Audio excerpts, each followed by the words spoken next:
Hi guys! Welcome back to my YouTube channel. I am Jamie Despe. Kumusta?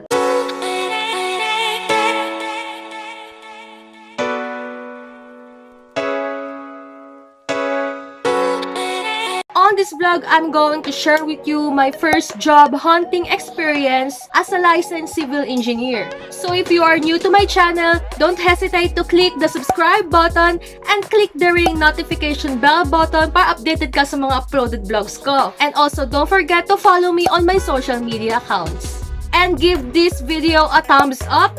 Thumbs up tayo ha.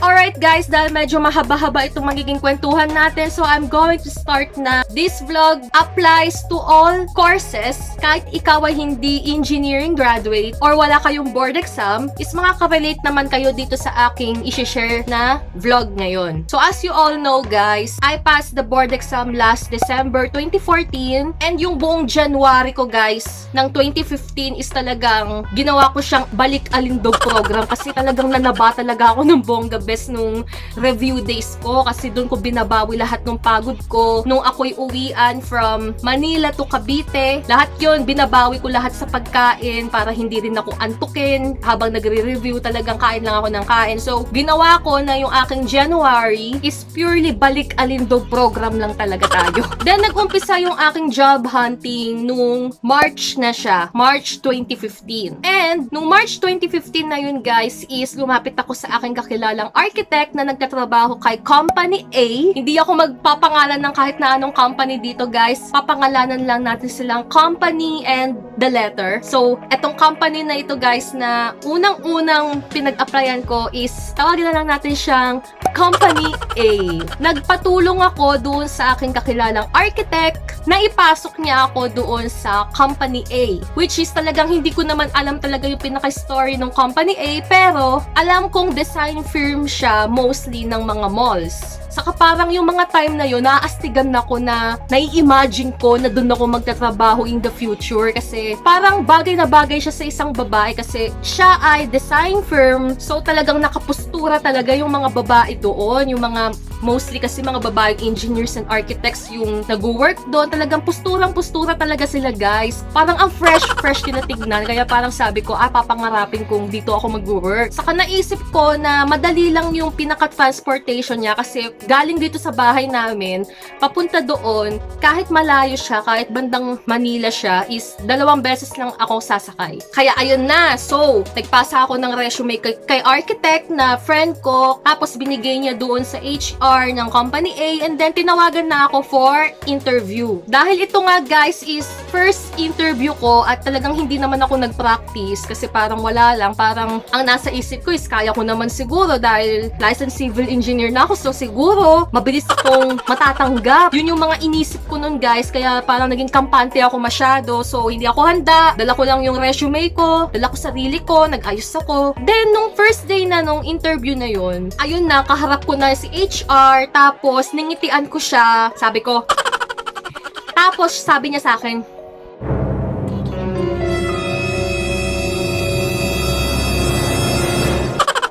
di niya talaga ako ningitian guys, kaya medyo nagkaroon na ako ng kaba nun sa aking dibdib. Kasi sabi ko parang napakaseryoso, parang ang sungit, diba? Tapos ayun na, nagtanong-tanong na siya ng mga simple questions like anong pangalan ko, ilang taon na ako, kailan ako graduate and everything, anong course ko. Tapos guys, eto na, bigla siya nagtanong, what do you know about our company? Ayun na nga guys, diba sabi ko kanina, wala naman akong idea dun sa pinaka-history ng company nila. Basta ang alam ko lang is isa siyang design firm ng sikat na mga mall dito sa Pilipinas. Kaya ayun guys, talagang medyo na blanco ako ng mga ilang minuto nun. Hindi naman siguro minuto, mga ilang segundo lang. Na blanco ako, hindi ko alam kung paano ko sasabihin, hindi ko alam kung ano ang history ng company nila. Pero yung mga mata ni HR guys, talaga nakatingin sa akin ng ganun talaga, parang eagle eyes talaga. Kaya nag-isip na lang ako ng segue na kung ano-ano man para may maisagot lang talaga ako. Parang sinabi ko na lang doon na pangarap ko kasi mag-design ng mga malls. Yung mga ganun-ganun lang guys, yung mga paging lang, yung mga ganun. Pero hindi ko talaga naitumpok yung talagang gusto niyang sagot kasi talagang nakita ko sa mukha niya parang hindi enough talaga yung mga sinabi ko. Talagang disappointed siya. Alam na alam kong kulang na kulang yung substance ng sagot ko doon, mga besh. Ramdam na ramdam kong ekis na talaga ako sa kanya. Kaya alam mo yung feeling na yun na parang tinatapos na lang niya yung interview. Lahat ng mga tanong na itatanong niya sa akin, tinatanong na lang niya para at least matapos na, pero parang wala naman, bagsak na talaga ako, hindi ako papasa. Tapos sa bandang dulo guys, nag-ask na siya sa akin kung baka meron pa akong mga questions and anything. At guys, dun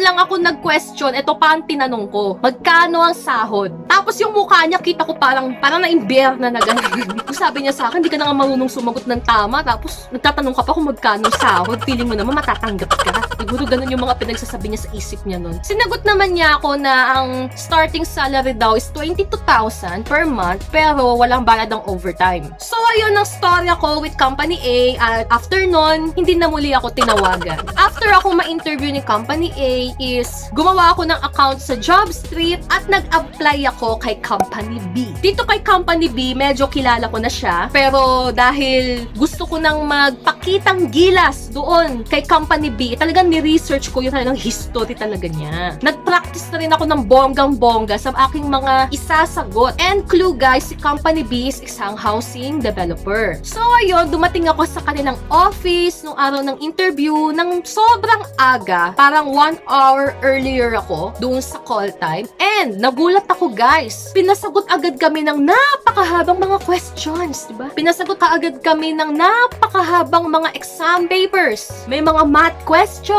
Pero buti na lang guys, kakatapos na kasi ng board exam nung kaya medyo fresh na fresh pa yung mga formula sa akin ng mga math. Tapos meron pang essay guys. At tapos meron pang IQ test. Parang 3 set ng exam. Tapos sobrang daming tanong kada set. Kaya talagang muntik na ubos yung tinta ng ballpen ko nun. And then nung bandang hapon na mga bandang 2:30 PM is nagtatawag na isa-isa ng mga interview si HR. Dito talaga guys masasabi kong very good ako kasi lahat ng tinanong niya nasagot ko with confidence. Pure substance talaga guys. Unlike dun kay Company A na talagang hindi ko napaghandaan. Tapos guys, as usual, 'di ba, sa bandang dulo is tatanungin ka kung meron ka pa bang mga tanong. Dito guys, nagtanong ulit ako pero hindi katulad ng tanong ko kay Company A na magkano ang sahod. Tinanong ko na lang kung if ever bang matatanggap ako saan akong project maa-assign at ano ang working schedule. 'Di ba parang yung tanong ko is parang talagang alam na alam kong matatanggap na ako, talagang expected kong matatanggap ako. So sinagot naman niya ako na Monday to Saturday yung pasok and half day yung weekend. So ito na guys, sa interview nito talagang alam na alam kong matatanggap na talaga ako. Talagang napaka-confident ko talaga na matatanggap na ako. Pero guys, sasabihin ko sa inyo, hindi ako natanggap ni Company B. Kasi merong pinagawa sa aking assignment si HR na hindi ko siya nagawa ng tama. Hindi naman literally talagang assignment na parang sasagutin mong question. Meron lang siyang inutos sa akin that time na may kulang akong requirement na kailangan ko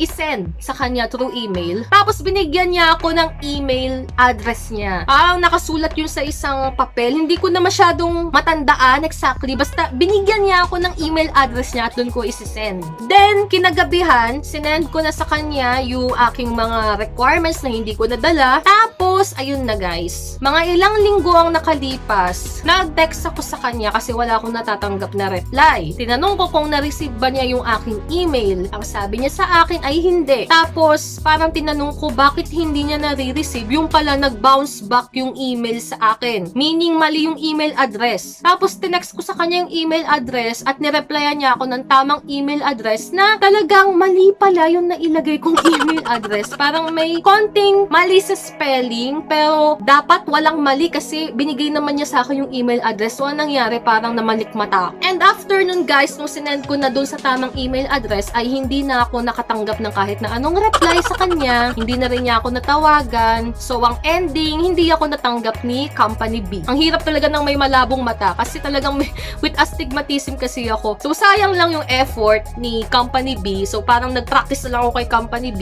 So, dito na tayo guys sa storya ni Company C. Si Company C naman guys is connected with Company B. Parang iisang company lang sila, iisang may-ari. Si Company C, nag-apply din ako sa kanya through JobStreet. Oy, hindi ito sponsored ni JobStreet ha. Ayun na nga, kay Company C, tinawagan din niya ako. May kalayuan yung kanyang lugar, somewhere in Mandaluyong, parang ganun. Basta malayo, medyo nakalimutan ko na kung saan lugar yun. Basta somewhere in Manila na medyo malayo-layo, parang malapit na siya sa Quezon City. Hindi ko alam. Kalimutan ko na kasi di talaga ako palapunta dyan sa Metro Manila. So, ayun na nga, dahil si Company C at si Company B ay may pagka-sister company, iisa lang yung exam nila, mga besh. So, ganun ulit, 3 set ng exam, mathematics, essay, and then meron silang IQ test na feeling ko nga na perfect ko na eh. Kasi talagang, di ba, parang kailan lang ako nagsagot doon kay Company B. Tapos, eto si Company C, ganun uli ang pa-exam. So, parang ang bis-bis ko na sumagot, di ba? Then, ganun uli, same schedule, bandang hapon is interview one-on-one with HR. Etong HR na to, guys, is parang, alam mo yun, nakagaanan ng loob agad. Yung parang pagkita niya sa akin, parang feeling niya, anak niya ako. Tapos feeling ko, nanay ko siya. Parang ang gaan ng mga dugo namin sa isa't isa. Kaya, nung in-interview niya ako, parang nagchikahan na lang talaga kami. Or inisip ko siguro, kaya ganito sa akin to kasi na-perfect ko yung exam kanina. Etchosera, di ba? And then na yun na nga, sinabi niya sa akin na ayaw niya akong i-assign dito sa Manila kasi nalaman niyang I'm from Calabarzon. Kaya sabi niya, hahanapan daw niya ako ng sister company nila or projects nila na merong project doon sa Calabarzon para hindi daw ako mahirapan bumiyahe. And then yun na nga, after 1 week ay dito na tayo kay Company D. Si Company D ay subsidiary ni Company C. Parang ang nangyari, si Company D ay yung naghahanap ng mga lupa na bibilhin para patayuan o i-develop ni Company C. So, ganun sila mag-partner. Si Company D yung tagahanap ng lupa, then na magde-develop ay si Company C. Kasi yun lang daw yung available na vacancy at that time. Tapos, nung during interview kay Company D is tinanong ako nung pinaka-manager dun sa Company D kung kaya ko raw ba magpalayas ng mga squatter.